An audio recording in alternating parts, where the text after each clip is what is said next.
Iba rin talaga yung feeling kapag araw-araw kang nilalabasan. Correct. Healthy to eh. Lalo na sa mga lalaki, mabilis silang talagang labasan. Gustong gusto mo ba na nilalabasan ka nito?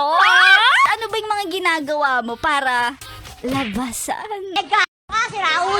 Alam nyo, kapag kayo nilalabasan din ng ganito, Oo. nakakatuwa. Oo, kasi gusto natin to. Ay, oo naman. Lalo na kapag talagang minsan pinaghahandaan mo to para instant yung labas. Marami. Ang sarap. Bulto talaga.